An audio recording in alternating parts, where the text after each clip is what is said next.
अस्सलाम वालेकुम बच्चों, उम्मीद है आप सब लोग खैर खैरियत से होंगे। वालेकुम अस्सलाम सर, आप सुनाए, आप कैसे हैं? बिल्कुल ठीक शाहजेब भाई, बिल्कुल ठीक ठाक अल्हम्दुलिल्लाह। ओके जी, लेट्स हैव अटेंडेंस फर्स्ट और उसके बाद फिर हम आज की डिस्कशन स्टार्ट करते हैं।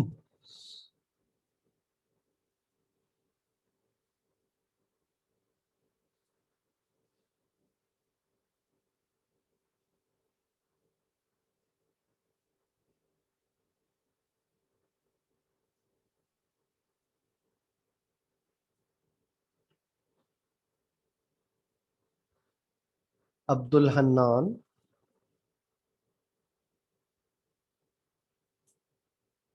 अब्दुल मुक्सित,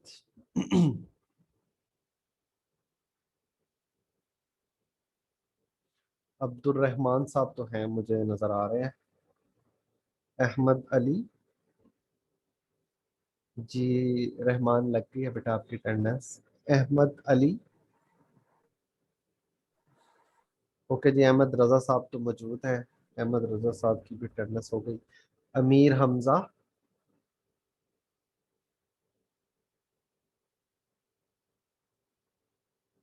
अनम,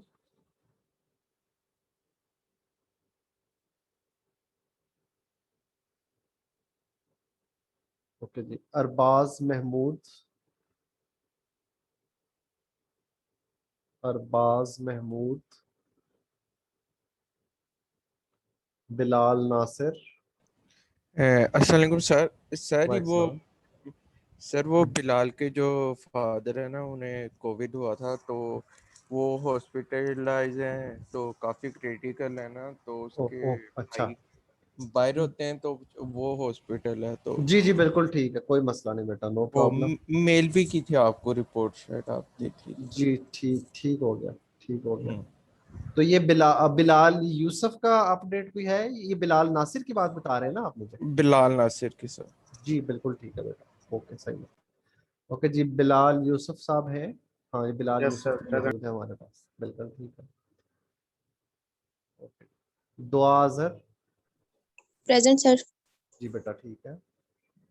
ईमान फातिमा मुझे नजर आ रही है, ठीक है ईमान, ओके। फरमान करीम, जी फरमान भी मौजूद है। हाँ प्रेजेंट फत, सर। जी बेटा ठीक है। फतूमा इकबाल, जी फतूमा भी मौजूद है। हाजरा अनीस, हाजरा मौजूद है।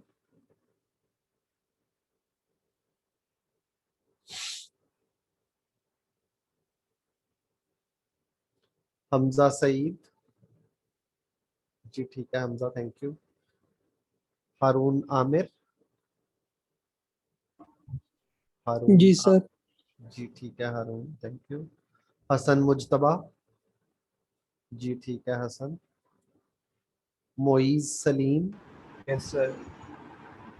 ठीक है मोइज, थैंक यू। अब्दुल्ला से तो अभी हमारी बात हुई है। और उसके बाद है Mohammad Kamra, Mohammad Ahmed, present sir. Thank you. Aqib Saleem, present sir. Okay Aqib. Faizan Amin, present sir. जी ठीक है। सलाहुद्दीन, मोहम्मद सलाहुद्दीन,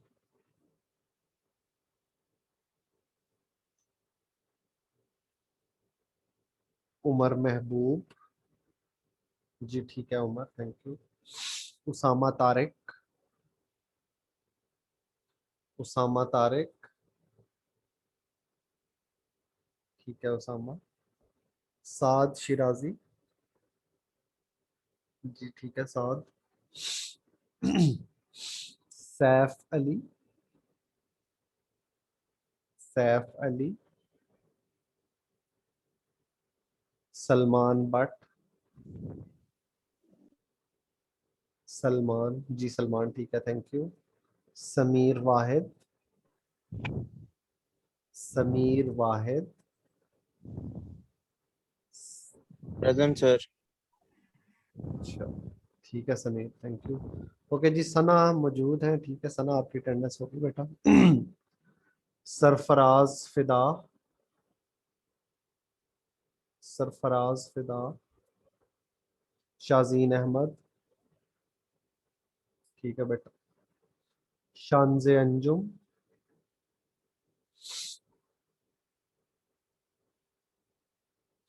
शानज़े अंजुम, शाहजेब साहब तो मौजूद है। Shiraz Ali, present sir. जी ठीक है शिराज। हाँ, अच्छा जब शिराज कहता हूँ मुझे लगता है मैं अपने आप को बुला रहा हूँ। Okay so nice. Naqi Haider, जी ठीक है Naqi, thank you. Talha Farooq, okay Talha. Zeeshan Ishtiaq, ठीक है Zeeshan. Zeeshan Riyasat, Zeeshan Riyasat. Zubair Mohammad, present sir. Okay Zubair. Okay जी, जिन बच्चों के अटेंडेंस अभी नहीं लगी काइंडली वो रेज हैंड कर दें ताकि मैं उनकी अटेंडेंस लगा दूं। ओके,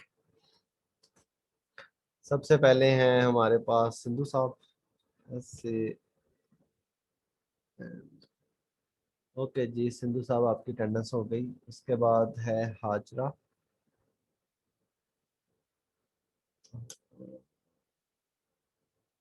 ठीक है हाजरा आपकी अटेंडेंस हो गई। उसके बाद है अनम, ठीक है अनम आपकी अटेंडेंस हो गई, सही है जी।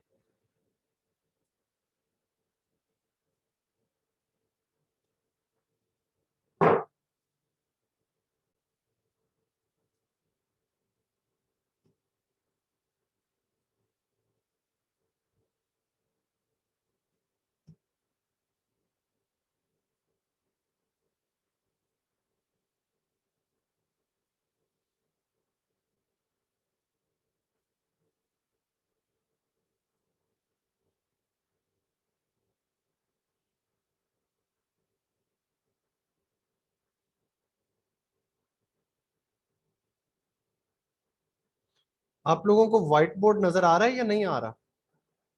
सर बिल्कुल छोटा सा सर, लंबा सा है, छोटा सा। तो वर्टिकल लाइन आ रही है। एक मिनट है हाँ, वर्टिकल लाइन थी। जी।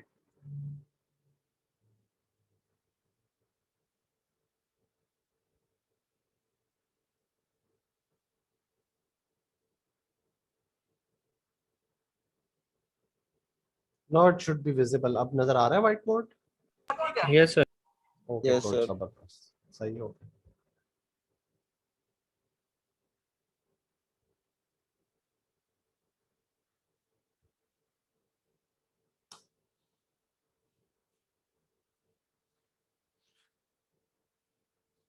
ओके जी let's start today's discussion. Last lecture में हमने फुली कनेक्टेड न्यूरल नेटवर्क जो है उन पर डिस्कशन की थी और देखा था कि उसमें इनपुट लेयर होती हैं, फिर हमारे पास एक या एक से ज़्यादा हिडन लेयर्स हो सकती हैं और उसके बाद हमारे पास आउटपुट लेयर होती है। तो लास्ट टाइम हमने एक्चुअली उसकी इम्प्लीमेंटेशन स्टार्ट की थी, लेकिन आज का लेक्चर जो है वो इम्प्लीमेंटेशन जो है वो मैंने एक या दो लेक्चर के लिए पोस्टपोन कर दिया, क्योंकि आज का लेक्चर हमारा जो है उसमें हम देखेंगे कि हम कौन कौन से डिफरेंट टाइप के न्यूरॉन्स जो हैं वो यूज़ करते हैं अपनी इम्प्लीमेंटेशन में। तो अभी तक हमने एक पर्टिकुलर न्यूरॉन जो है वो स्टडी किया which is actually logistic regression neuron, जिसको हम सिग्मॉइड न्यूरॉन भी कहते हैं। तो आज के टॉपिक में हम देखेंगे कि और हमारे पास कौन कौन सी ऑप्शंस हैं न्यूरॉन्स की, और किस क्या क्या उसके कंस्टिट्यूएंट्स होते हैं, और उसके बाद जो डिफरेंट लिटरेचर में न्यूरॉन यूज़ होते हैं न्यूरल नेटवर्क्स को बिल्ड करने के लिए, उन न्यूरॉन्स पे हम डिस्कशन करेंगे। ओके जी, न्यूरॉन जब हम कहते हैं तो actually it's a mathematical function, लेकिन न्यूरॉन को जो लिटरेचर है न्यूरल नेटवर्क्स का वो और भी बहुत सारे नाम देता है। फॉर एग्जांपल इसको हम एक्टिवेशन फंक्शन भी कहते हैं, एक्टिवेशन फंक्शन, और इसको हम नॉन लीनियरिटी भी कहते हैं। ठीक है, ये क्यों कहते हैं ये थोड़ी देर में अभी हमें क्लियर हो जाएगा। और बाज बुक्स जो हैं हम अपने डिस्कशन में इनको यूनिट्स कहेंगे जी, कि ये फलाना यूनिट है, ये सिग्मॉइड यूनिट है, और इनको हम बाज दफा सेल्स भी कहते हैं। तो ये सारे के सारे नाम एक्चुअली जो हैं वो एक ही एंटिटी के लिए यूज होते हैं which is actually our neuron. Sir अच्छा, ये भी अब सारे हमने यूज किए हुए हैं किसी ना किसी जगह पे दोबारा पूछो नाम। बेटा। सर मैं यही कह रहा हूँ, ये सारे नाम हमने भी यूज किए हुए हैं। एग्जैक्टली। तो ये जो जब हम डीप न्यूरल नेटवर्क की बात करेंगे तो ये सारे नाम जो हैं ये एक्चुअली एक ही चीज को पॉइंट करते हैं, ठीक है। और वो चीज है ये हमारा न्यूरॉन। अच्छा, ये जो हमारा न्यूरॉन है ना, इसमें हमारी कैलकुलेशंस जो हैं वो दो हिस्सों में डिवाइड होती हैं। ये शायद मैंने थोड़ा सा इसका हिंट लास्ट टाइम भी दिया था। एक यस जो सर। हमारा पोर्शन है वो है लीनियर पोर्शन, ठीक है ना, लीनियर कैलकुलेशन।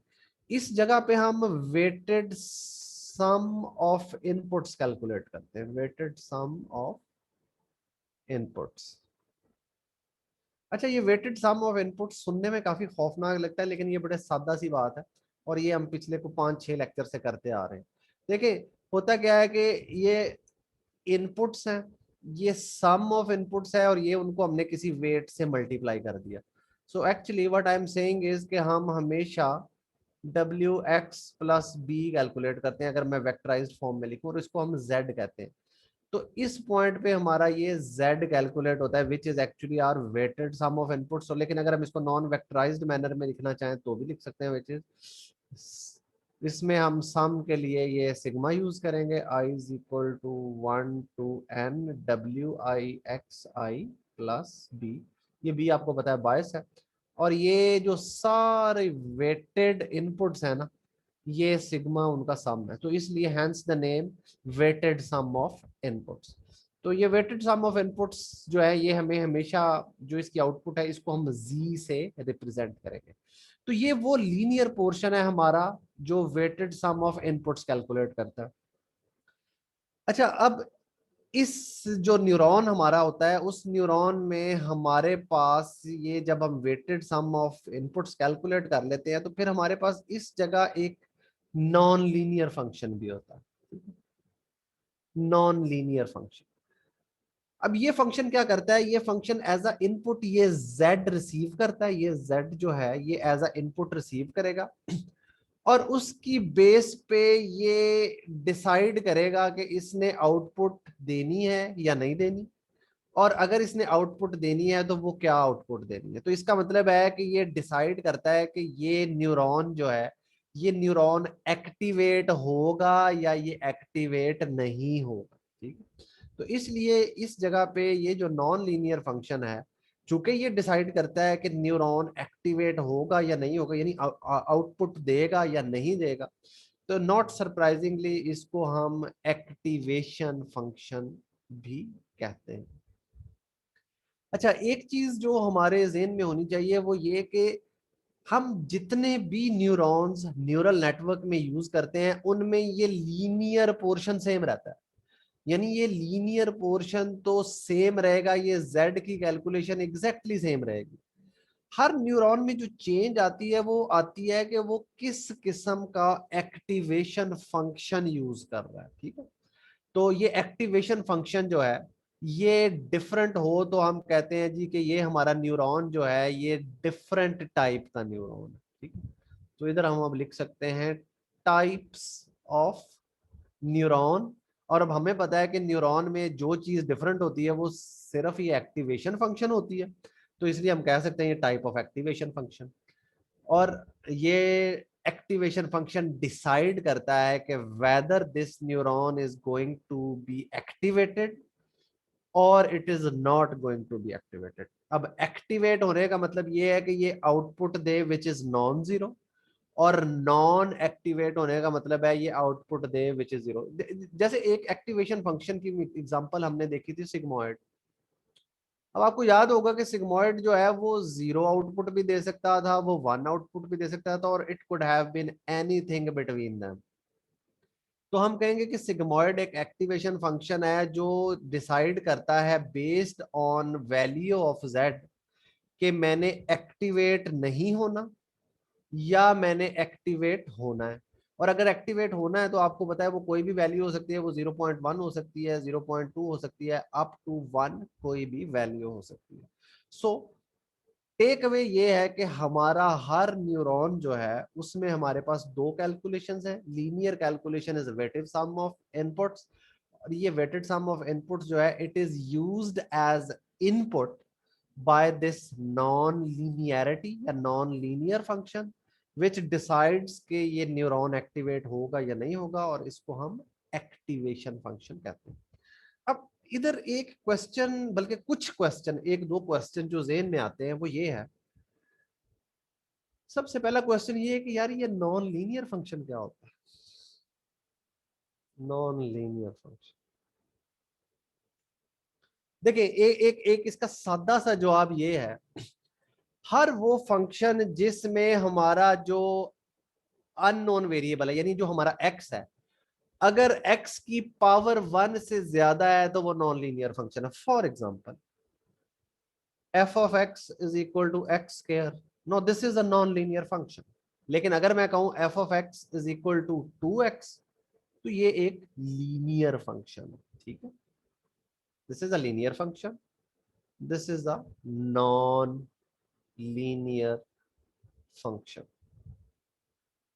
तो अब एक बड़ी हमारे पास सादा सी डेफिनेशन आ गई जो मोस्ट ऑफ दी सिचुएशंस में हमें सर्व करेगी, कि जब भी इस फंक्शन में x की पावर, इसको वैसे डिग्री ऑफ x भी कहते हैं, x की पावर 1 से ज्यादा हो तो हमारा वो फंक्शन जो है वो एक नॉन लीनियर फंक्शन होगा, ठीक है। तो जैसे मैंने एग्जांपल दी एक्स स्क्वायर, एक्स क्यूब, या और हमारे पास ट्रांसेंडेंटल फंक्शंस है और बहुत सारी फैमिली ऑफ फंक्शन जो हैं, they are all non linear functions. तो अब हमें ये पता चल गया कि ये नॉन लीनियर फंक्शंस हैं। लेकिन अब दूसरा सवाल जो हमारे ज़हन में आता है वो ये है कि हम इस पोर्शन में वाई नॉन लीनियर फंक्शन, हम नॉन लीनियर फंक्शन क्यों यूज करते हैं? So let's try to answer it. Why non-linear functions? अच्छा, इसका जवाब हम ऐसे भी दे सकते हैं, why not linear functions, ठीक है ना। तो ये एक ही बात होगी। So let's answer why not linear। सबसे पहली बात तो आप ये देखें कि अब यूजुअली हम जब डीप न्यूरल नेटवर्क्स बनाने की कोशिश करते हैं तो एक आपको पता है फुली कनेक्टेड नेटवर्क में मैंने आपके सामने जो आर्किटेक्ट शो किया था उसमें ये नोड्स थी, उस नोड्स के अंदर हमारे पास न्यूरॉन थे। ये हमारी एक हिडन लेयर होगी, फर्ज करें ये हमारी दूसरी हिडन लेयर है और ये हमारी आउटपुट लेयर है। और इधर आपको पता है हमारे पास इनपुट्स हैं x1 अप टू xn, जितनी भी इनपुट्स हैं। अब ये लेयर जो है ये एक स्टैक ऑफ न्यूरॉन है। फर्ज करें हम सिर्फ लीनियर फंक्शन यानी weighted sum of input use कर रहे हैं, तो ये जो वेटेड सम ऑफ इनपुट है ये एक्चुअली इनपुट्स का लीनियर कॉम्बिनेशन है, ठीक है ना। It's a linear combination of inputs.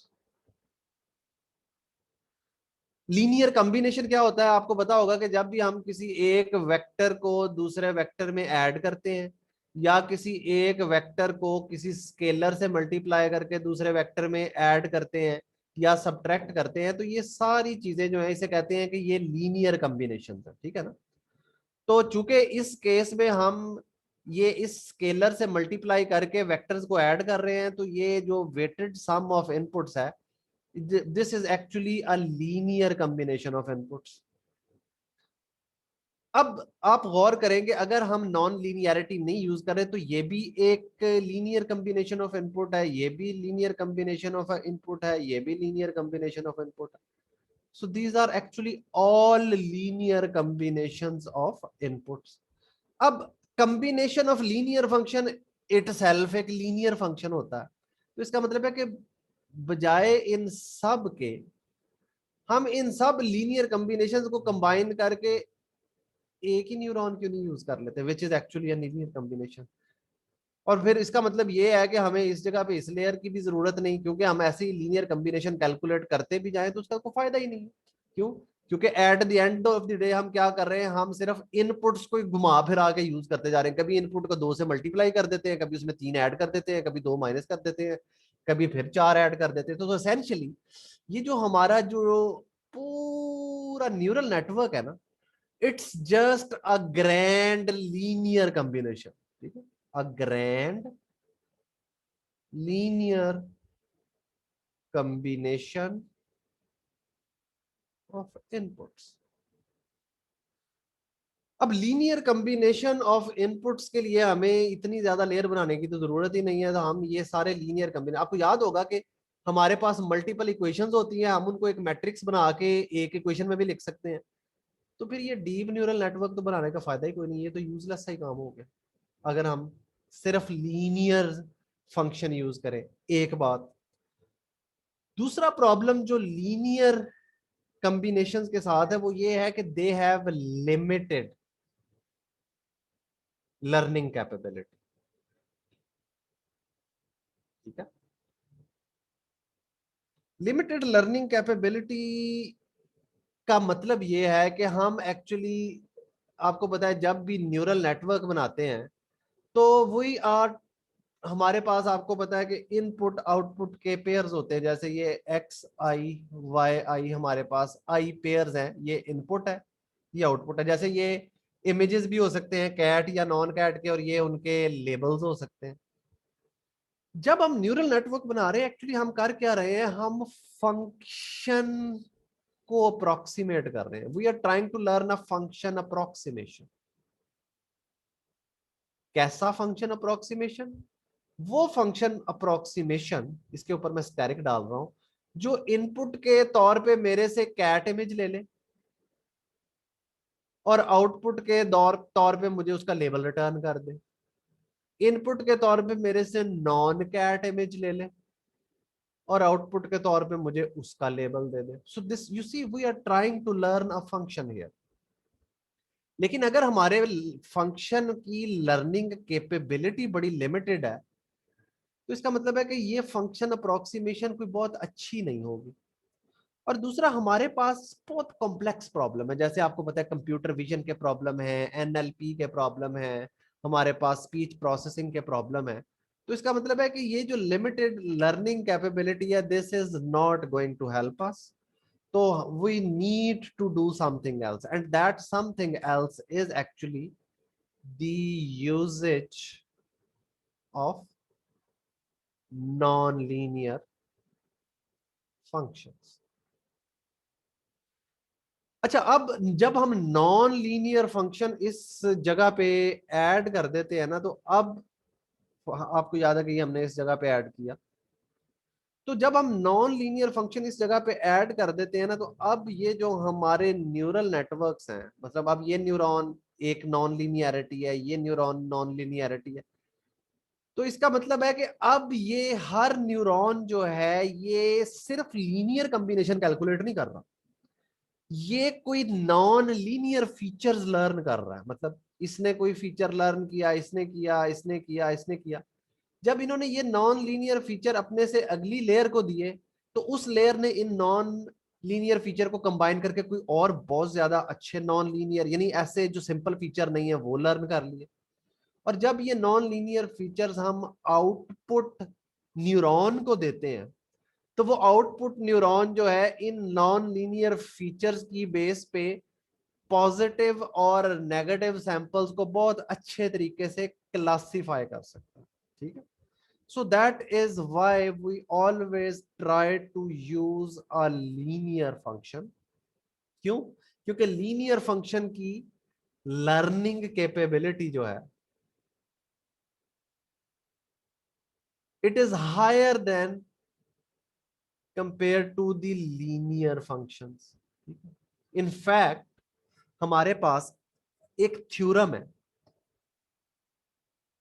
जिसे हम कहते हैं यूनिवर्सल अप्रोक्सीमेशन। अच्छा, ये अप्रोक्सीमेशन को मैं सिर्फ अप्रोक्स लिख रहा हूं, अप्रोक्सीमेशन थ्योरम। यूनिवर्सल अप्रोक्सीमेटर थ्योरम ये कहता है कि अगर आप एक्टिवेशन फंक्शंस में, अगर आप ये जो हमारे पास डिफरेंट एक्टिवेशंस हैं इस जगह पे, अगर आप एक्टिवेशन फंक्शंस में नॉन लीनियर फंक्शन यूज करें, तो आपके न्यूरल नेटवर्क जो है ये दुनिया का कोई भी फंक्शन जो है ये अप्रोक्सीमेट कर सकते हैं, ठीक है। So that theorem is actually called universal approximation theorem. तो मैं इसको लिख भी देता हूँ. Neural nets become universal approximators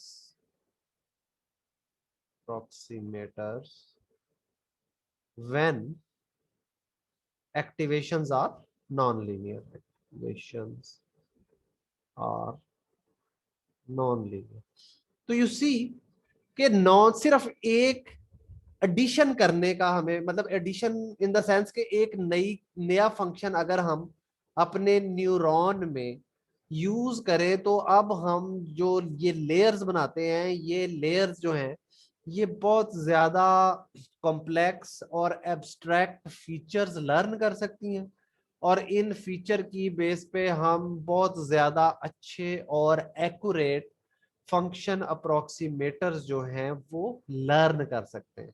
that is why हम नॉन लीनियर फंक्शन जो है वो यूज करना चाहते हैं. सो मेरा ख्याल है कि ये क्वेश्चन जो है ये अब हमने आंसर कर लिया. अच्छा, इस पॉइंट तक अगर आपके ज़हन में कोई भी किस्म का क्वेश्चन है तो please go ahead ask any question till this point. So जी जी प्लीज प्लीज पूछे. सर ये ना, ये जब आप बता रहे थे थोड़ी सी तवज्जो हट गई थी. यूनिवर्सल अप्रोक्सीमेशन थ्योरम क्या कहता है, एक दफा रिपीट कर दें. यूनिवर्सल अप्रोक्सीमेटर थ्योरम कहता है कि अगर आपके न्यूरल नेटवर्क में जो न्यूरॉन यूज हो रहे हैं उनके एक्टिवेशन फंक्शन नॉन लीनियर है ना, तो आप दुनिया का कोई भी फंक्शन अप्रोक्सीमेट कर सकते हैं. चाहे वो एनएलपी का फंक्शन है, चाहे वो कंप्यूटर विजन का फंक्शन है, चाहे वो स्पीच प्रोसेसिंग का फंक्शन है, चाहे वो कोई स्ट्रक्चर्ड डाटा का फंक्शन है. ठीक है.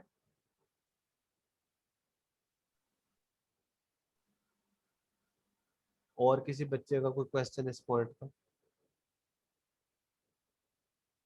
ओके, अब इस पॉइंट तक आपको आइडिया हो गया होगा कि ये तीनों नाम क्या है.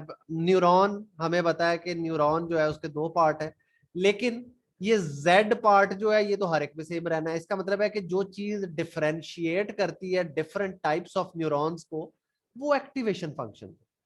और हमें अब ये भी पता चल गया है कि हर एक्टिवेशन फंक्शन है it is always going to be a non linear function. ठीक है, तो इसलिए हम इसको ये भी कह सकते हैं टाइप ऑफ नॉन लीनियरिटीज.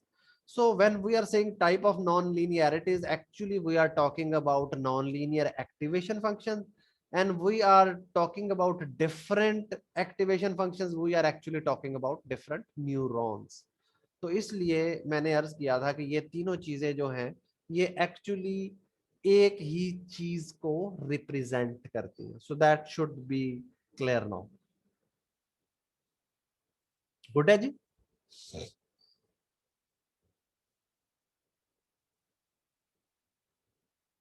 हेलो, जाग रहे हैं आप सारे? Yes sir. Yes sir. Yes sir. जबरदस्त. ओके जी. तो ये तो हमारी बात हुई एक्टिवेशन फंक्शन और नॉन लीनियरिटीज की. अच्छा, नॉन लीनियर होने के साथ साथ हम अब चाहते हैं कि हमारे एक्टिवेशन फंक्शन के अंदर एक और भी इंपॉर्टेंट प्रॉपर्टी हो. तो जो एन अदर इंपॉर्टेंट प्रॉपर्टी हमें चाहिए होती है फ्रॉम नॉन लीनियरिटी या एक्टिवेशन फंक्शन, वो ये है कि इट शुड बी डिफरेंशिएबल. ठीक है, तो activation function must be differentiable. अच्छा, ये डिफरेंशिएबल का मतलब ये है कि इसका डेरिवेटिव निकल सके. अब ये सवाल पैदा होता है कि क्यों चाहिए ये, वाई. तो इसका जवाब देना बड़ा आसान है. फॉर एग्जाम्पल हम एक पर्टिकुलर एक्टिवेशन जो है ना उसको हम बड़ा इंटीमेटली जानते हैं और वो है सिग्मॉइड फंक्शन. आपको याद होगा कि हमने लॉजिस्टिक रिग्रेशन न्यूरल नेटवर्क में ये sigmoid function as activation use किया था. अच्छा, जब हमने आपको याद होगा कि जब हमने बैक प्रोपेगेशन कैलकुलेट की थी तो बैक प्रोपेगेशन एक्चुअली क्या थी कि डी बाय डी डब्ल्यू ऑफ लॉस फंक्शन.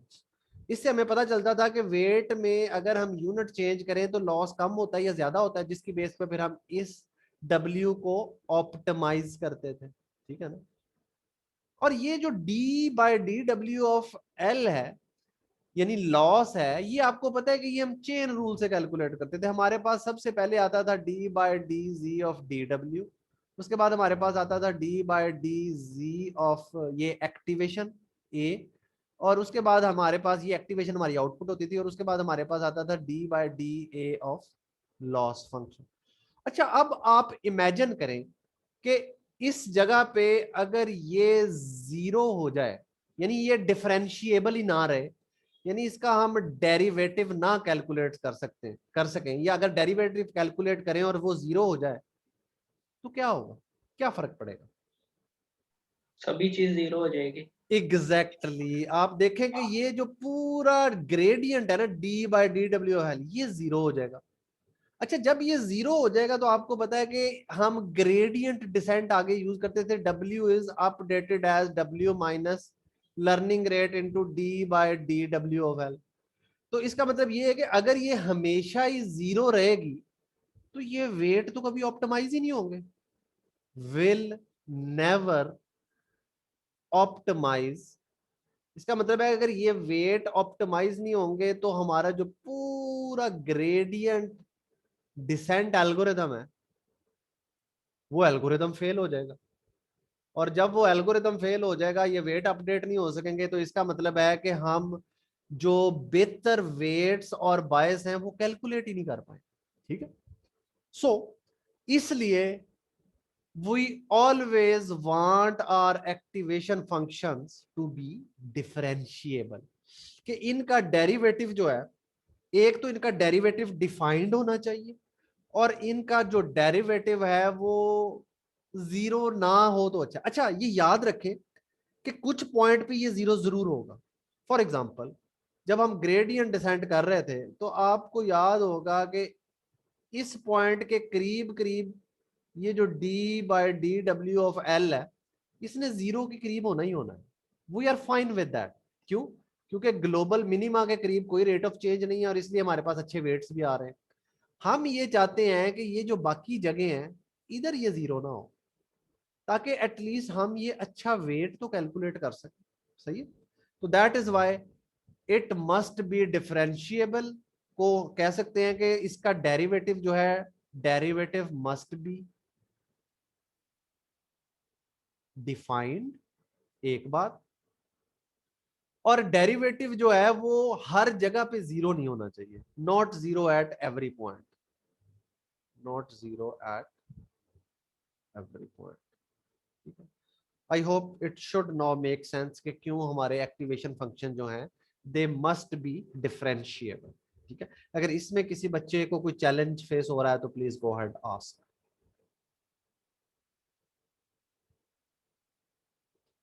यहां तक मामला ठीक है?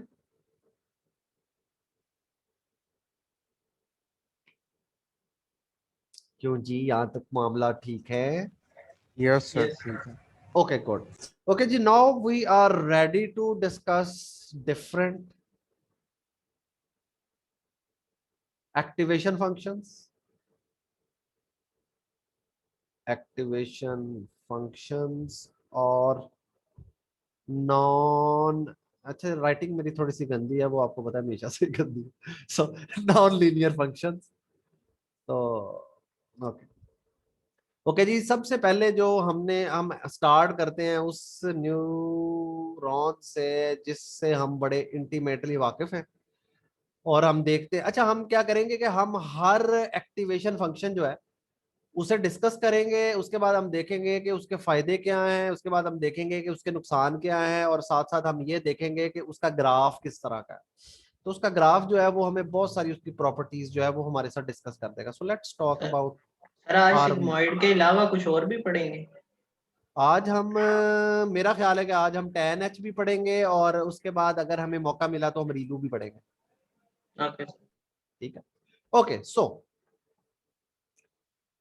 sigmoid is defined as 1/1 plus e raised to power minus e, ये तो आप सब लोगों को अब तक जुबानी याद हो गया होगा। अच्छा, ये जो z है ये आपने याद रखना है हर जगह। z क्या होगा, ये हमारा वो वेटेड सम ऑफ इनपुट्स होगा, wx प्लस बी या wixi+b। ठीक है, ये मैं दोबारा नहीं लिखूंगा। सर whenever ये I a minus write, y नहीं था whenever I, क्या कह रहे हो बच्चे? सर, ये a माइनस वाई इसकी वैल्यू नहीं आती थी?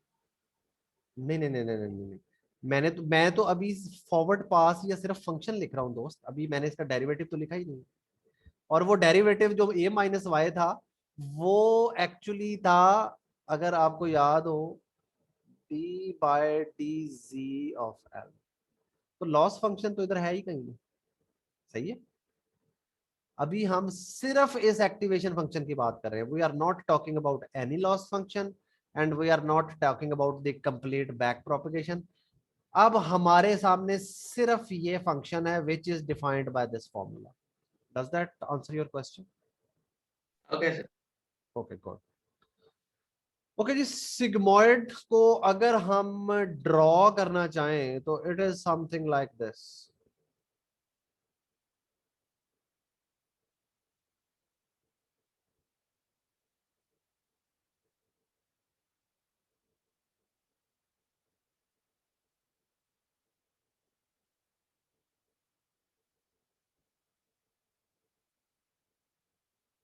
ठीक है, so this is the graph of sigmoid। ये आपको पता है 1 है, ये आपको पता है 0 है, ये आपको पता है 0.5 है, और ये आपको पता है कि इस एक्सिस पे आपका z है और z 0 है और ये z प्लस इन्फिनिटी तक जा रहा है और ये माइनस इन्फिनिटी तक जा रहा है। ठीक है, तो ये हमारा सिग्मॉइड का ग्राफ है। अच्छा जी, अब हम थोड़े से इसके प्रोज डिस्कस कर लेते हैं, प्रोज ऑफ सिग्मॉइड। सबसे पहला फायदा ये है कि ये आउटपुट जो है उसको प्रोबेबिलिटी स्पेस में मैप करता है। Map output to probability space. ठीक है, एक बात, चूंकि ये प्रोबेबिलिटी स्पेस में मैप कर देता है, इसका मतलब है कि प्रोबेबिलिटी स्पेस 0 से 1 तक होती है, इसलिए ये बाइनरी क्लासिफिकेशन के लिए बहुत अच्छा है।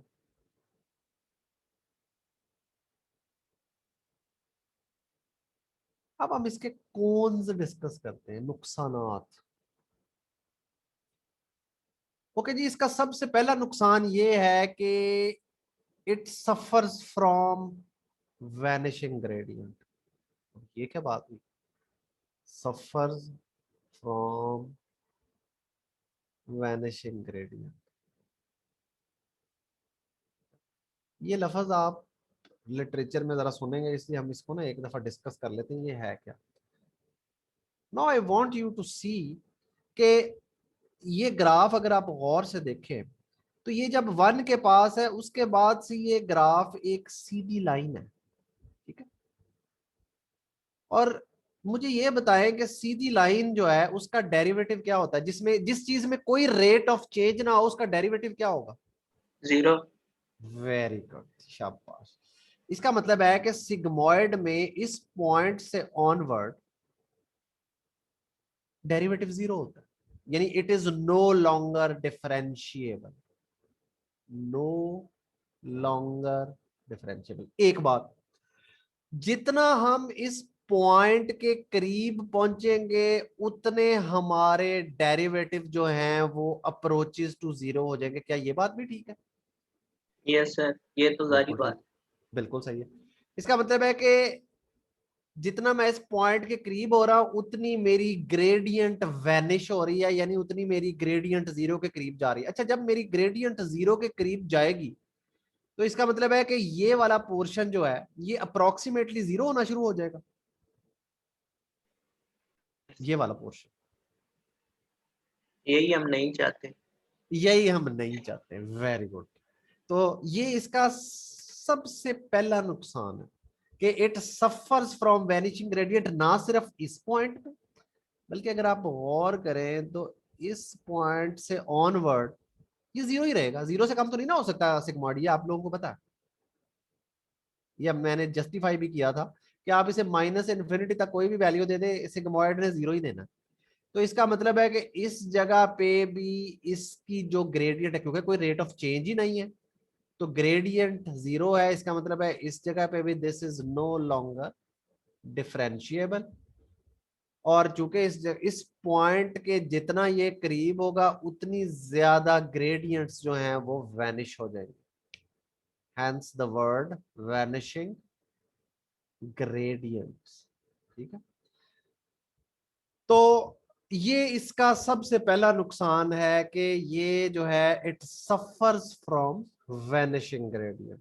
और इसका नुकसान क्या है, अब आपको पता है कि अगर ग्रेडियंट वैनिश होंगी तो हम ये ग्रेडियंट कैलकुलेट नहीं कर सकेंगे, ये ग्रेडियंट कैलकुलेट नहीं कर सकेंगे तो ग्रेडियंट डिसेंट भी नहीं कर सकेंगे, ग्रेडियंट डिसेंट नहीं कर सकेंगे तो वेट्स को ऑप्टिमाइज भी नहीं कर सकेंगे। यू सी ये हर चीज जो है वो एक दूसरे से कनेक्टेड है। सो दिस, इसलिए वी नेवर, ये मैं कैपिटल करके लिखता हूं, we never use sigmoid in hidden layers. ठीक है,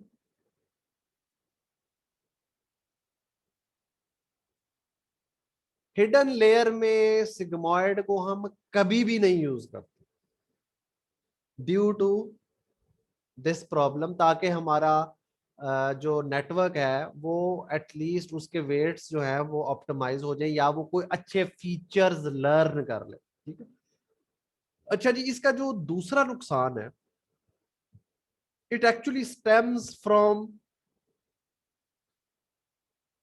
दिस कैलकुलेशन। क्यों? क्योंकि देखिए ये कैलकुलेशन है 1/1 plus e raise to power minus जी।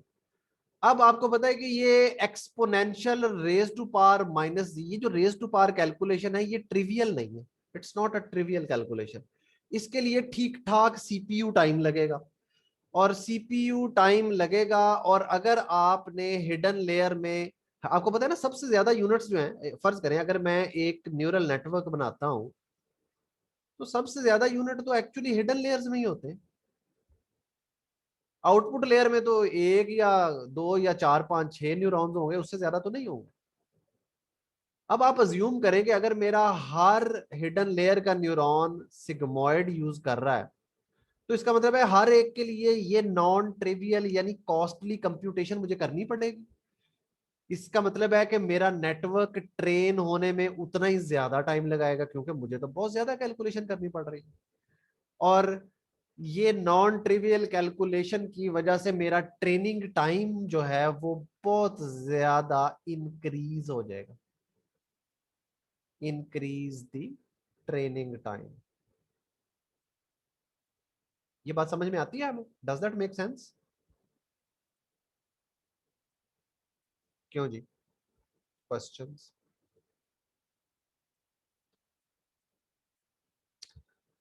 भाई कुछ हाँ नहीं तो कहें। हेलो आप लोग को मेरी आवाज सर ये आ रही है? रिपीट करिएगा। हाँ मैं कर देता हूँ। जी मुझे तो जी। शक होने लग गया था शायद मेरी आवाज जा ही नहीं रही आपको। नहीं नहीं सर, आ रही होती है।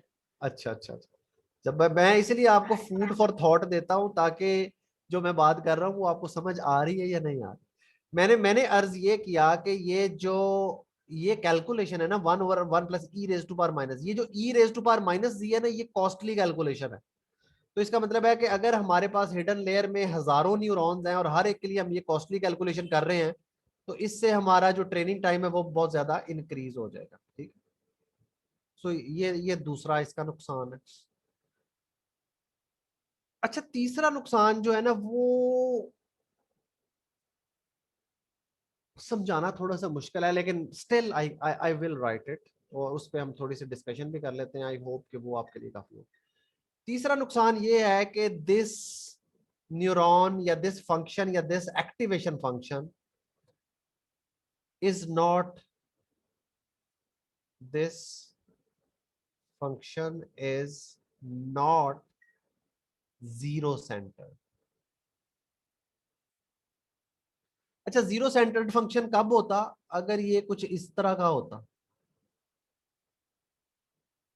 ठीक है, तो फिर हम कहते हैं कि इसका सेंटर 0 पे, लेकिन अगर अभी हम देख रहे हैं कि इसका सेंटर जो है वो 0.5 पे है। अच्छा ये आपको क्लियर है ना कि इसका सेंटर 0.5 पे क्यों है? आपको पता होगा कि जब आप a is equal to 1/1 plus e raise to power minus g को 0 के लिए सॉल्व करेंगे तो ये बन जाएगा 1/2, और 1/2 0.5 होता है। तो इसका मतलब है कि जब हमारे z 0 होगा तो उस वक्त इसकी वैल्यू 0.5 होगी। It should be clear now, right? Yes sir, ये डिस्कस किया हुआ है पहले। हाँ एग्जैक्टली तो नहीं, वो मैंने कहा कहीं आप लॉस्ट ना हो जाए कि ये 0.5 पे क्यों सेंटर हो रहा है, क्योंकि ये 0 के ऊपर इसकी वैल्यू 0.5 आती है। तो ये जीरो सेंटर्ड नहीं है। अच्छा अब ये जीरो सेंटर्ड नहीं है, इसका मतलब है कि इसकी जो आउटपुट्स हैं उन आउटपुट्स का मीन जो है वो भी जीरो नहीं होगा। देखिए आउटपुट का मीन तो तब जीरो होता है ना कि कुछ आउटपुट इधर होती, कुछ आउटपुट इधर होती, तो मीन जीरो हो जाता। अब ये जो जीरो मीन वाली आउटपुट होती है ना, इनको यूं समझे कि प्रोसेस करना या इनसे लर्निंग करना बड़ा आसान होता है। तो इस फंक्शन का एक एडिशनल प्रॉब्लम ये है कि this is not zero centred. इसका मतलब है कि इसकी आउटपुट्स का जो मीन है ना, mean of output will not be zero centred, और इससे हमें फीचर निकालने में डिफिकल्टी होगी। बस इससे ज्यादा मैं इस पे कुछ नहीं कहूंगा, ठीक है? तो ये इसका एक और नुकसान है। तो ये कुछ नुकसान जो हैं इसके, और ये ठीक ठाक बड़े नुकसान है, इसलिए मैंने ये अगर आपने नोट किया हो तो ये मैंने एक लफ्ज लिखा, never. We never use sigmoid in hidden layers. हम इसको हमेशा सिर्फ आउटपुट लेयर पे तब यूज करते हैं जब हमारा प्रॉब्लम जो है that is a binary classification problem. Okay जी। अच्छा इसमें एक चीज जो कंप्लीशन ऑफ डिस्कशन के लिए वो ये है कि इसका डेरिवेटिव आपको याद होगा कि मैंने आपके सामने प्रेजेंट किया था। सिर्फ मैं एक दफा दोबारा लिख देता हूँ कि इसका डेरिवेटिव जो है, अगर a हमारा इज सिग्मॉइड ऑफ z, तो then d by d z of a जो है वो that is sigmoid of z into 1 minus sigmoid of z। इसलिए इसको हमने लिखा था a इंटू 1 माइनस a। तो ये इसका डेरिवेटिव होता है। और सिग्मॉइड जो है यूजुअली, अब ये मैं पीछे आ जाता हूँ कि इन कॉन्स की वजह से हम इस सिग्मॉइड को हमेशा सिर्फ आउटपुट लेयर में यूज करते हैं। इस पॉइंट तक अगर आपके ज़हन में कोई क्वेश्चन है तो पूछ लें। अब हम अपनी नेक्स्ट नॉन लीनियरिटी की तरफ चलते हैं, वरना यहाँ तक सब अच्छा है। अच्छा दरमियान में अगर कोई क्वेश्चन हो ना तो आप हैंड रेज कर दिया करें, तो मुझे आइडिया हो जाएगा कि किसी के ज़हन में कोई क्वेश्चन है, तो सर फिर मेरे हम वो ज़हन में एक क्वेश्चन। क्वेश्चन। हाँ जी पूछे बेटा। सर ये आपने कहा इधर ये टाइम ज्यादा लेगा, तो सर ये हम्म। ट्रेनिंग में टाइम ज्यादा लेगा तो ये फीचर एक्यूरेटली नहीं लर्न कर रहा होगा?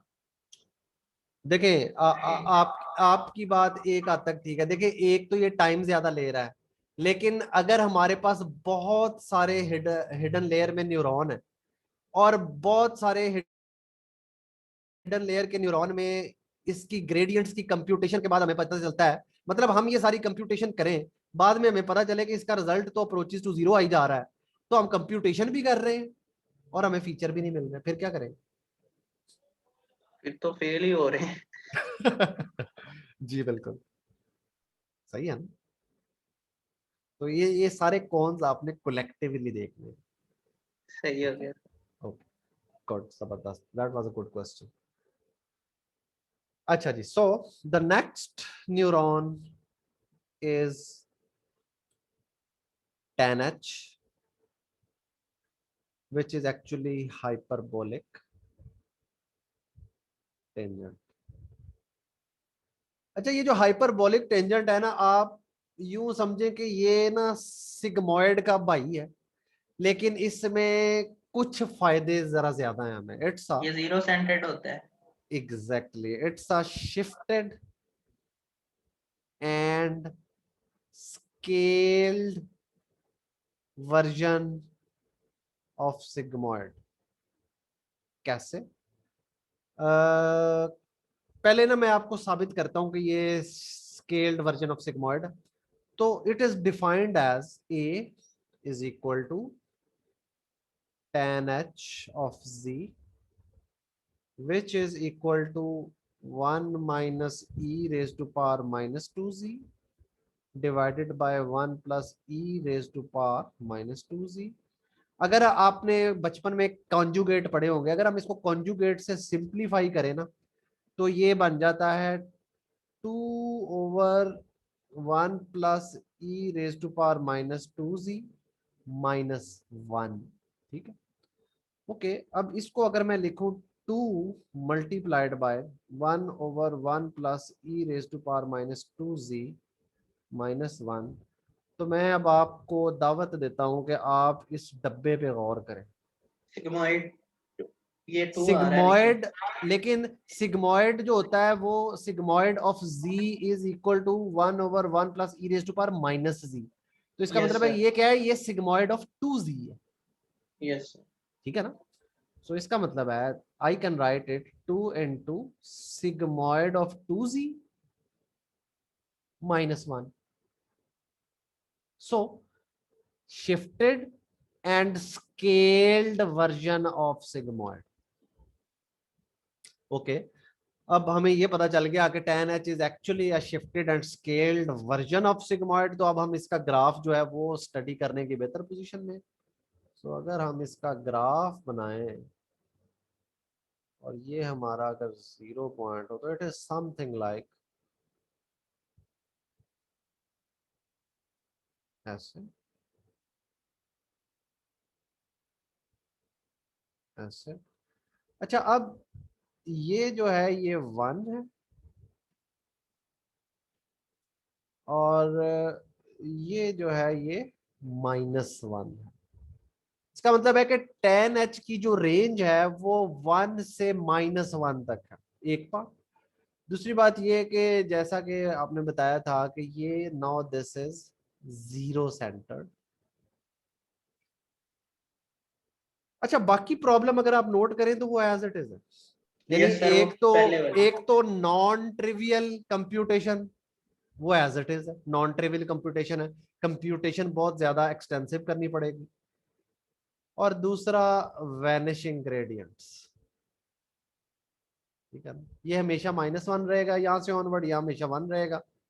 तो इस जगह पे आपके जो ये फंक्शन है this is not going to be non differentiable, इधर भी नॉन डिफरेंशिएबल।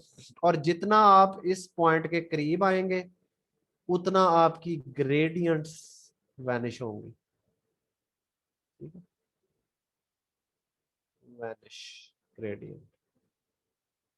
सिर्फ एडवांटेज क्या है कि इसकी जो आउटपुट्स हैं उनका मीन जो है दैट इज 0, और उस 0 सेंटर्ड प्रॉपर्टी की वजह से फीचर आपको कुछ बेहतर मिल सकेंगे। बाकी मसले मसाइल वही हैं। इसका मतलब ये है कि इसको आप किधर यूज कर सकते हैं, you can use it in binary classification problems. अच्छा, अब यूजुअली आपने देखा होगा कि जब हम सिग्मॉइड यूज कर रहे थे तो हम नेगेटिव लॉग लॉस यूज कर रहे थे, लेकिन नेगेटिव लॉग लॉस जो है वो 0 से 1 तक डिस्टेंस देता है। तो इसका मतलब है कि नेगेटिव लॉग लॉस के साथ ये फंक्शन इतना सूटेबल नहीं है।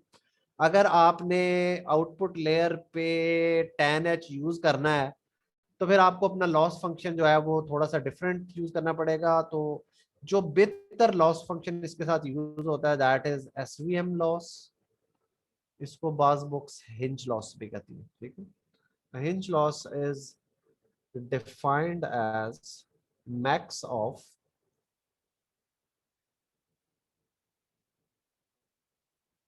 Zero and 1 minus YZ। ठीक है, तो अब ये Y जो है ये आपके ग्राउंड ट्रुथ्स हैं और ये Z जो है ये आपकी लीनियर कंप्यूटेशन है। ठीक है, तो अगर तो ये पॉजिटिव साइड पे होगा तो डिस्टेंस ये आएगा, अगर ये नेगेटिव साइड पे होगा तो हिंज लॉस जो है ना वो आपको बताता जाएगा जी कि ये 0 0 0 0 0, यानी कि इस पॉइंट से ऑनवर्ड आपकी जितनी एग्जांपल्स हैं वो आप ऑटोमेटिकली आपको पता चल जाएगा कि वो सारी नेगेटिव क्लास से बिलोंग करती हैं विद मिनिमम कैलकुलेशन।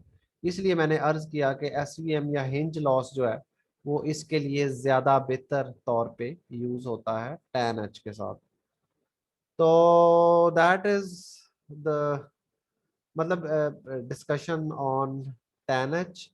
अच्छा tan h का, हाँ एक चीज जो हमने नहीं डिस्कस की वो है कि डेरिवेटिव ऑफ tan h। मैं इसके लिए पेन ब्लैक यूज कर लेता हूँ। सर इससे पहले ना ये tan h का जो फॉर्मूला यानी जहाँ से आपने स्टार्ट किया है तो इसकी थोड़ा सा समझाइएगा, ये समझ नहीं आया। tan h का फॉर्मूला जो है वो आप समझे कि ये फॉर्मूला है, ठीक है, ये वाला ये सही है। सिंपलीफाई करके आपने ये किया बस ना? हाँ ये आपने ना ये फॉर्मूला जो है ये बुक्स में ना असल में बाज जगह ये फॉर्मूला भी है। मैंने इसलिए बताया कि ये आप वो कॉन्जुगेट से जब इसको मल्टीप्लाई करते हैं ना, कॉन्जुगेट पता है ना आपको, इसको 1 प्लस वो कर देंगे तो जी ये जी जो जी है सिंप्लीफाई हो जाएगा। तो वो बिल्कुल। कॉन्जुगेट की मैथमेटिक्स मैंने सिर्फ हाइड करके आपको बताया कि ये फॉर्म जो है ना ये इस फॉर्म में कन्वर्ट होती है। ये फॉर्म मैंने इसलिए लिखी है कि this form is more relatable to sigmoid, ताकि आपको आइडिया हो जाए कि tan h is actually a shifted and scaled version of sigmoid। Okay sir. ठीक है, ओके गुड। सो तो डेरिवेटिव इसका जो है वो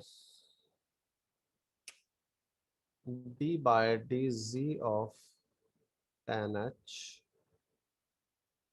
is 1 minus tan square of h। तो अगर हमारा a जो है वो tan h है तो इसको हम लिख सकते हैं 1 माइनस a स्क्वायर। ठीक है, ये इसका डेरिवेटिव। और जैसा कि मैंने अर्ज किया इस पॉइंट पे और इस पॉइंट पे ये डेरिवेटिव जो है ये 0 हो जाएगा, बाकी जगह पे it is differentiable. So this is brief discussion about tan h। इससे आपके ज़हन में क्वेश्चन है तो पूछें, उसके बाद हम फिर अपने नेक्स्ट जो नॉन लीनियरिटी है उसकी तरफ चलते हैं। यहाँ तक सब अच्छा? सर इसका ये बेनिफिट्स एक दफा वो ना इधर लिख दें वो इजी हो जाएगा, वो जिस तरह पीछे का ही लिखे थे ना। Pros and cons. Yes sir. Pros used for binary classification,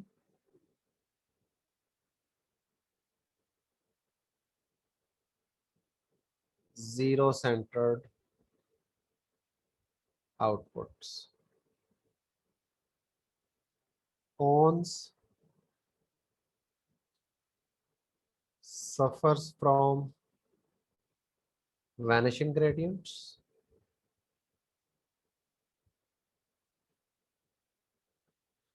Computationally costly.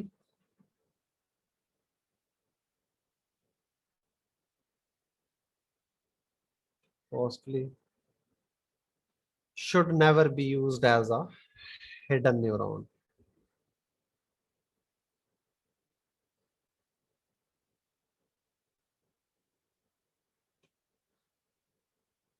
Hidden layer neuron। ठीक है, यस सर। ओके गुड, सही है। इसका स्क्रीनशॉट आपने लेना है तो ले लें, फिर मैं आगे चलता हूँ अगले व्हाइट बोर्ड पे। हो गया सर। ओके गुड, जबरदस्त। ओके जी, जो नेक्स्ट न्यूरॉन है that is actually the most popular neuron in current implementations of deep neural networks, and that is called ReLU। ReLU, ReLU stands for rectified linear unit, यानी linear unit with some rectification। Rectified linear unit। तो पहले हम इसका formula लिख लेते हैं। It is actually very simple. फर्ज करें अगर आपका जो वो z हमारी वही कैलकुलेशन है जो हमने पहले की थी, तो अगर हम निकालें a यानी हमारी एक्टिवेशन, तो that is max of 0 and z। ठीक है, इसका मतलब ये है कि अगर तो आपका z पॉजिटिव नंबर है तो ये सिर्फ z एज इट इज आपको दे देगा। लेकिन अगर आपका z नेगेटिव नंबर है तो फिर ये 0 रिटर्न करेगा, ठीक है। Hence the name rectified. Essentially आप अगर नोट करें ना तो ये लीनियर है, लेकिन लीनियर विद सम ट्वीकिंग है। और वो ट्वीकिंग क्या है कि अगर नेगेटिव z है तो आपने 0 रिटर्न करना है, अगर पॉजिटिव z है तो आपने पॉजिटिव z रिटर्न करना है। अब इसका फायदा क्या है? सबसे पहला फायदा तो आप इसका नोट करें कि it is extremely efficient to calculate. देखिए आपके पास z तो आपने कैलकुलेट कर लिया है, आपने सिर्फ ये देखना है कि z पॉजिटिव है या नेगेटिव है। अगर तो पॉजिटिव है तो आपने z as it is return कर देना है, नेगेटिव है तो 0 रिटर्न कर देना। You see it is extremely efficient to implement. ये बात अंडरस्टैंड कर रहे हैं ना कि ये एफिशिएंट क्यों है? It's just a simple comparison. और कंपैरिजन की हमारे पास, आपको पता है प्रोसेसर के इंस्ट्रक्शन सेट में कंपैरिजन की हमारे पास मशीन इंस्ट्रक्शंस होती हैं। तो इसका मतलब है कि जो चीज भी हम मशीन इंस्ट्रक्शन कैलकुलेट करेंगे वो नेटिव कोड है, वो बहुत तेजी से एग्जीक्यूट होगा। इट्स सॉर्ट ऑफ लाइक जैसे आपने नोट किया था कि पहले हमने एक काम फॉर लूप से किया था, फिर वही काम हमने जब वेक्टराइजेशन से किया था तो वो 500 गुना तेज हो गया था। तो ये जब हम कंपैरिजन मशीन इंस्ट्रक्शन से करेंगे तो this is going to be like 500 times more efficient to implement. अच्छा जी, ये इसका इसका डेरिवेटिव जो है वो भी मेरा ख्याल है मैं इधर लिख दूं उसके बाद, ताकि हम एक ही बार इसके प्रोज एंड कॉन्स जो हैं वो डिस्कस करें। d by dz of a is actually very simple। देखिए अगर तो आपका z लेस देन और इक्वल टू 0 है तो आपको पता है ये इसका डेरिवेटिव 0 होगा। लेकिन अगर आपका z 0 से बड़ा है तो d by d z of z is going to be 1। तो इसका मतलब है कि बाकी हर जगह इसका डेरिवेटिव 1 होगा। इसका मतलब है कि अगर तो z पॉजिटिव है तो ग्रेडियंट्स वैनिश तो कभी भी नहीं होंगे, ठीक है ना। लेकिन अगर 0 है तो आप का फंक्शन डिफरेंशिएबल ही नहीं रहेगा। सो इस एरिया में this function is non differentiable, और इस एरिया में this function is always differentiable without gradient vanishing, without vanishing gradients. Good है जी। Okay, so now I'll just write its pros and cons। फिर हम देखेंगे कि अच्छा ये प्रोज तो हमने लिखने शुरू कर दिए थे। अगर इधर आपके जहन में कोई क्वेश्चन किसी बच्चे के जहन में हो तो वो जरूर पूछ ले। पहले मैं इसके प्रोज लिखता हूँ। मैंने अर्ज किया एक्सट्रीमली एफिशिएंट टू इम्प्लीमेंट है, reduced likelihood of vanishing gradients है,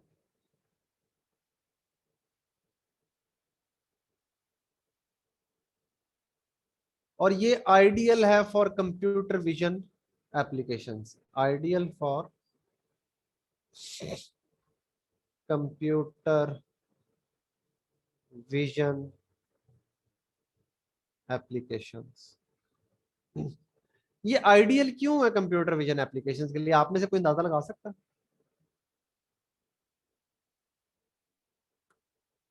देखें आपको पता है कंप्यूटर विजन में हमने हमेशा इमेजेस से डील करना है। इमेजेस हमेशा पिक्सेल्स की फॉर्म में होने हैं। पिक्सेल्स की वैल्यू हमेशा 0 से लेकर 255 तक होनी है। नेगेटिव वैल्यू तो कभी होनी नहीं उसमें। इसका मतलब है कि जब पिक्सेल्स की वैल्यू नेगेटिव होनी नहीं तो इसका मतलब है कि इस पोर्शन से घबराने की जरूरत भी नहीं, ठीक है। तो इसका मतलब है कि ज्यादातर हमारा वास्ता इस एरिया से पड़ेगा। और जो ये एरिया जो है इसकी खास बात क्या है? एक तो ये हमेशा डिफरेंशिएबल रहता है, दूसरा इस एरिया में ग्रेडियंट्स वैनिश भी नहीं होते, इसलिए this neuron is particularly suitable for computer vision applications. Okay चूंकि ये एफिशिएंट है इसलिए tend to show better convergence, जल्दी कन्वर्ज हो जाता है, क्योंकि कंप्यूटेशनली एफिशिएंट टू इम्प्लीमेंट है, इसका मतलब है कि computation time is reduced computation time. Actually जिन लोगों ने ये प्रपोज किया था उन्होंने ये शो किया था कि हर वो न्यूरल नेटवर्क जिसका स्ट्रक्चर बिल्कुल एक जैसा हो, वो अगर आप सिग्मॉइड से इंप्लीमेंट करेंगे तो वो 6x टाइम्स ज्यादा टाइम लेगा। यानी कि अगर मैं एक नेटवर्क 1 मिनट में इंप्लीमेंट करता हूं ना, 1 मिनट में ट्रेन करता हूं रीलू के साथ, तो अगर मैं सिग्मॉइड यूज करूंगा तो वो 6 मिनट से ज्यादा टाइम लेगा। सो इसका मतलब है कि सेम नेटवर्क आर्किटेक्चर में अगर आप रीलू यूज करें एज कंपेयर टू सिग्मॉइड, तो आप ये गारंटी है कि आपको 6 गुना ज्यादा एफिशिएंट ट्रेनिंग टाइम मिलेगा। सो इसलिए चूंकि वेरी एफिशिएंट टू इम्प्लीमेंट है, ideal for hidden units. It should be clear now कि ये क्यों आइडियल फॉर हिडन यूनिट्स। हमारे पास हंड्रेड्स ऑफ हिडन यूनिट्स हैं और हर hidden unit extremely efficient to implement है। इसका मतलब है कि ओवरऑल कैलकुलेशंस कम हो जाएंगी, इसका मतलब है कि हमारा मॉडल जल्दी कन्वर्ज होगा, इसका मतलब ये है कि हमारा जो ट्रेनिंग टाइम है वो भी कम हो जाएगा। तो ये सारे प्रोज अगर आप नोट करें तो those actually stem from this formula of the rectified linear unit. अब इधर एक क्वेश्चन आपका हो सकता है कि ये तो लीनियर यूनिट है, ये नॉन लीनियर तो नहीं है, क्या ये बात सही है या गलत है?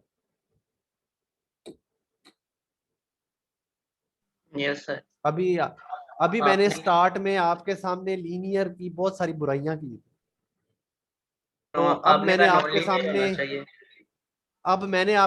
रेक्टिफाइड लीनियर यूनिट प्रेजेंट किया है। तो अब आप मुझे बताएं कि क्या रेक्टिफाइड लीनियर यूनिट जो है, इज इट अ लीनियर और a non linear unit? Linear. No no no, it is not linear. क्यों? क्योंकि लीनियर कॉम्बिनेशन में अगर मैं नेगेटिव चीज से देखें, ये वेक्टर है, इसको मैं -1 से भी तो मल्टीप्लाई कर सकता हूं ना, तो ये सारा वेक्टर नेगेटिव हो जाएगा। लीनियर कॉम्बिनेशन तो तब होते अगर मैं हमेशा z रिटर्न कर रहा हूं, लेकिन मैं तो हमेशा z नहीं रिटर्न कर रहा, मैं तो सिर्फ तब z रिटर्न कर रहा हूं जब z पॉजिटिव है। अगर z नेगेटिव है, यानी कि अगर किसी वजह से आप नेगेटिव स्केलर से मल्टीप्लाई करें या दो वेक्टर का लीनियर कॉम्बिनेशन जो है वो सारे का सारा एक नेगेटिव वेक्टर आ जाए, तो I will never return this combination. मैं तो ये कभी भी रिटर्न नहीं करूंगा, मैं तो आपको 0 दे दूंगा। तो इसका मतलब है कि this function is at least this function is not a linear function, not a linear function. मेरी जस्टिफिकेशन आप से आप एग्री करते जो मैंने आपको जस्टिफिकेशन दी? Yes sir. कि ये लीनियर तो नहीं है, ये तो हमने साबित कर दिया कि at least it is not linear, क्योंकि लीनियर के डेफिनेशन में तो यार पॉजिटिव भी आता है और नेगेटिव भी आता है, लेकिन मैं इधर नेगेटिव तो कभी भी रिटर्न नहीं कर रहा, मैं तो हमेशा आपको 0 दे रहा हूं। तो अगर ये लीनियर नहीं है तो हम अज्यूम कर सकते हैं कि ये नॉन लीनियर है, at least it is not linear. तो इसलिए चूंकि हम ये भी प्रूव नहीं कर सकते कि ये नॉन लीनियर है, इसलिए इसका नाम हमने क्या रखा? Rectified linear. यानी कि ये ऐसा लीनियर है जो हमारे लिए फायदेमंद है और ये अच्छे फीचर्स लर्न कर लेता है कंप्यूटर विजन की एप्लीकेशंस में, hence the name rectified linear unit. So essentially we can consider it a non-linearity क्योंकि ये लीनियर नहीं है। ओके गुड, कोई आपके ज़हन में कोई क्वेश्चन है तो प्लीज पूछ लें। आई गेस ये लेक्चर का टाइम तो खत्म हो गया। अच्छा यार, ये इसके प्रोज आप याद रख लें, कॉन्स जो है वो फिर मैं अगली बार इसके डिस्कस करूंगा, और अगली बार फिर हम देखेंगे कि उन कॉन्स से कैसे हम बच सकते हैं। हम लीकी रीलू, पैरामीट्रिक रीलू, एक्सपोनेंशियल रीलू और सॉफ्टमैक्स डिस्कस करेंगे, और उसके बाद हमारे पास अगर टाइम बचा तो फिर हम अपनी वही जो इम्प्लीमेंटेशन हैं जुपिटर में उसकी इम्प्लीमेंटेशन की तरफ आ जाएंगे। ओके जी, thank you very much for today. और अगर किसी बच्चे की अटेंडेंस का इशू है तो हैंड रेज कर दें, बाकी जो हैं they can leave now. Sir वो रिकॉर्डिंग भी अपलोड कर देना। जी यही वाली कर दूंगा मैं जी। लास्ट वाली लास्ट वाली कर दी है मैंने आई गेस। सर आपकी यूट्यूब चैनल पे तो नहीं हुई? यूट्यूब चैनल पे पड़ी हुई है बेटा ये ऑलरेडी। यूट्यूब चैनल पे आपने जो नंबर देखा था ना, उससे अगली वीडियो देख लेना, वो शायद यही होगी, प्रोबेबली यही होगी। सर ये कंप्लीट है, मतलब कि चैनल पे की जो पढ़ा रहे हैं ये कंप्लीट पढ़ी होंगी सारी? हाँ हाँ उस पे सारी पड़ी हुई है। और लेकिन इसमें इसका पूरा ये मतलब नहीं, subject- इसका ये मतलब नहीं है कि आप लेक्चर बंक कर सकते हैं क्योंकि अटेंडेंस भी नहीं जरूरी नहीं नहीं, इस तरह ये फायदा होता है कि मतलब रिपीट करें तो ज्यादा समझ आती है सब चीजें। हाँ हाँ बिल्कुल। उस पे मेरा ख्याल है कि मुझे जो याद पड़ता है कि मैंने डीप लर्निंग जो है ना वो सारी डाल दी थी। जो मैंने डाटा साइंस पढ़ाया था ना एमएस को, वो नहीं मैंने सारी डाली थी। मुझे ये याद पड़ता चलो है। ये बेस्ट हो गया जी शानजे आपकी अटेंडेंस का इशू है गेस। ये एक सर मिनट। मेरे अटेंडेंस लगा। जी बच्चे